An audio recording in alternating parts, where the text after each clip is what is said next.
Аялдын алдында эркектин эмне үчүн урматы жоголот? Bunun себептери бар, бирок өтө чоң жалгыз бир себеби айткан сөзүндө турбаш.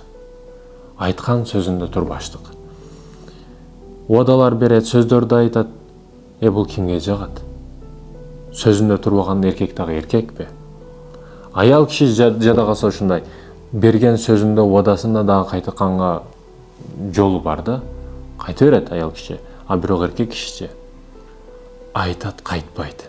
Сөзүндө турат. Bir сөздүү болот эркек киши.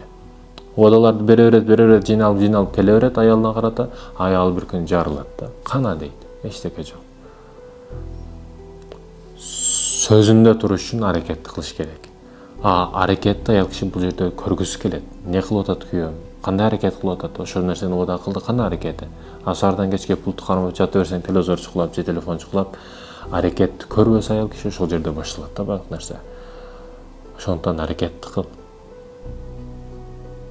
Негизги маселе акча алып келүү эмес. Негизги нерсе аракет деп коет го. Казакстанга барып бир кыргыз жигит сүттөрү сатат экен да. Ар дайым келет экен, сүт сатат экен. Баягы казактар да, базардагылар бул содасы өтө күчтүү кетип атат, клиенттер бар, башка деп келип кызыгып, мынча ишиң жүрүш кандай, эмне себеп? Бунун жолу жөнөкөй дейт. Siz 1,5 тыйынга сатсаңыз, мен 1,5 тыйынга сатам. Siz 5 тыйынга сатсаңыз, мен 3 тыйынга сатам. Айырмасы ушунда.